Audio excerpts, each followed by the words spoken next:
I just want to tell you guys, please become a member on our Patreon or my website at thinkingmindsministry.com. It only costs $5 a month, and you guys get all these exclusive videos that I can't post on here because they're banned and, you know, there's some censorship. But also, you guys can also get early exclusive content to the content that I post here without any ads, and you get them days ahead before I ever show them to the rest of my subscribers. So I just wanted to throw that out there. Only $4.99 is the price of a gallon of gas. Not that bad. And let's just go ahead and get into the video, guys, and please share it with someone that you believe this could be edifying for. So, Senator, you're using really inflammatory language to talk about a medical procedure, and it's not a simple yes or no. Not to mention, when you make statements like that, you're erasing the grief and the trauma that my patient. You're not going to answer my question either, are you? It's not a question that can be answered I think I know your answer. Way, I think I know your answer. This is a baby at 21 weeks. Okay, the baby can feel pain, right? Yes. And the baby's pretty developed, right? Yes. And do you know the name of the procedure that the doctor would use to abort that baby at 21 weeks? I'm not a doctor, but I believe it's a DNR. It's called dilation and evacuation. And then the doctor would take what's called the doctor would call it a Sofer clamp. It's really a pair of pliers with sharp teeth on the end. And without giving the baby any pain medication, and start tearing the baby apart. Is that right? As far as I understand the procedure. Yeah, and she might start with the legs and pull them out, and the arms and pull them out, right? And then she might go for the heart or the spine and just pull the baby out piece by piece. Is that right?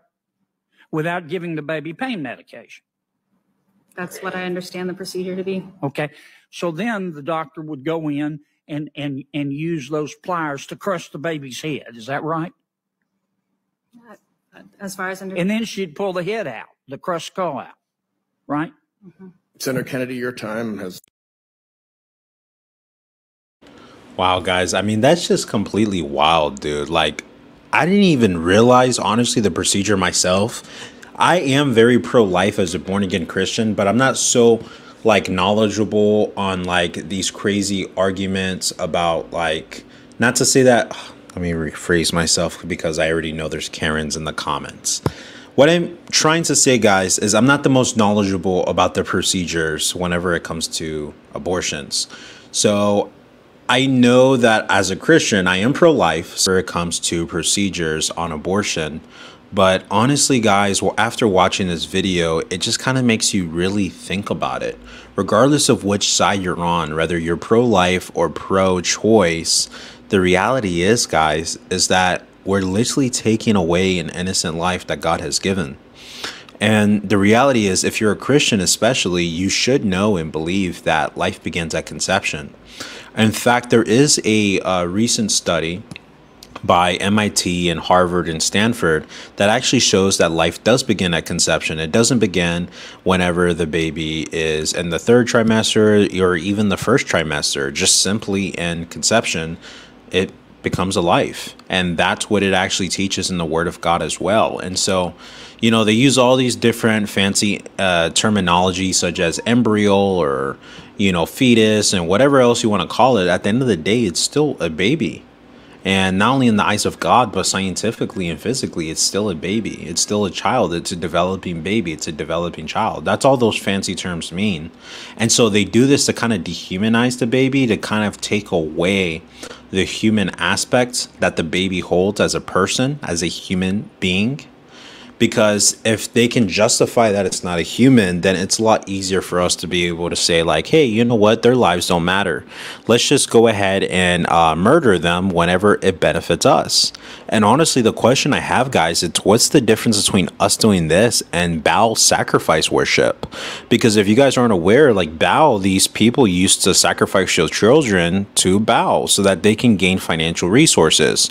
So let's say I want to become a millionaire. I would go ahead and sacrifice my child to Baal so that he can go ahead and make me rich. And this is actually a practice we still see practiced today by satanic elitists, like famous celebrities and politicians. They give up their firstborn and things of that nature so that they can go ahead and get the riches and the pleasures of this world that their heart so desires. Very fleshly, not of God. However, we do see so many women committing the same exact act, and they're just as evil as these modern day Satanists and even the Satanists back in the day who gave child sacrifices to Baal. They're just as bad equally because they're sacrificing their children. And although they might not be getting riches from it, which is the worst part about it, they're not even getting anything in return, to be honest, to the full extent that they could. But the craziest part about it is that they're doing this for free. They're fighting for the rights to be able to satanically sacrifice their children for free. They don't want anything in return even. They're willing to do it just because they don't want to deal with a child. And so many women nowadays are sacrificing their children literally to Satan so that they can go ahead and, you know, have their career, so that they can go ahead and pursue other, spouses, so that they, not even spouses really, these type of women aren't looking for marriage. They're looking for boyfriends, girlfriends, one night flings, things of that nature. But you guys get my point. And so they're just pretty much focused on worldly, materialistic things, ungodly, profane things. And that's the reason why they sacrifice their child, so that they can seek after the things of this world and not after the things of God. Because a child is a responsibility, but a child is also a blessing. And so it's not like it's one or the other. It's not a blessing and not a responsibility, and it's not a responsibility and not a blessing. It's both a responsibility and a blessing. However, with this blessing, God can bless you with the responsibility. With this responsibility, God can bless you with that blessing. You know, and so it kind of goes both ways. We have to be real when it comes to this, is that it requires us to look at it that way, because a child is a blessing, but it's also a responsibility whenever we choose to go ahead and have intercourse with another individual. And this is why it's so essential and important for us to not have intercourse before marriage, and to have intercourse with non-believers, or to be unequally yoked, because then this is the reason why people have these abortions in the first place. So instead of debating late term abortions or early term abortions, first, second, third, fourth trimester, it doesn't matter, guys. The point is, abortion shouldn't happen, period. It shouldn't happen even at conception. It shouldn't happen at all. Because the point is, guys, is that God created us in our mother's womb. So before we were in our mother's womb, he knew us. So he knew me before I was even conceived in my brother's womb. Before I was even at conception, God knew me. And that's how much he loves each and every single one of you guys. That's how much he loves each and every single one of us, guys. And so I think that this senator, I don't know too much about him. I believe he's a Christian, according to what I've seen on the tweet. But he did a really great job at, you know, talking to these, I guess, doctorists, or whatever you want to call them, these feminists, about, you know, the reality of abortion.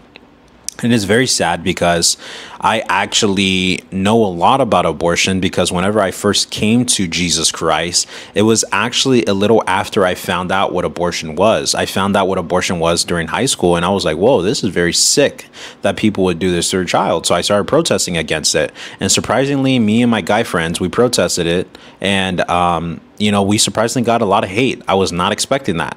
But a lot of women don't like to be told that abortion is wrong, because they want to keep opening their legs, and they don't want to deal with the consequences of a child, the responsibility that God gives us. And that's the reality, guys. It's not rude. It's not disrespectful. It's very honest. And the word of God tells us this. I could use a lot of other terms that are very, quote unquote, rude in today's generation, but the word of God tells us these words, such as the W word, which I know many people get upset about, but I'm perfectly fine to say it if I want to. You know, and so my point I'm trying to make, guys, is that the word of God makes it very clear that God goes against abortions. It's an abomination against them. He dislikes those who murder children. But much more than that, guys, is that we see that God intended us and his creation to be born. So if we're ever conceived of any child, guys, we should give birth to it, whether we like it or not. whether we regret our decisions or not, guys. So we have to go ahead and make sure to treasure God's creation. And the way we do this is by fighting for the pro-life movement, guys, because it's much deeper than the physical level. Because remember, we wrestle not against flesh and blood, but against evil principalities in dark and high places.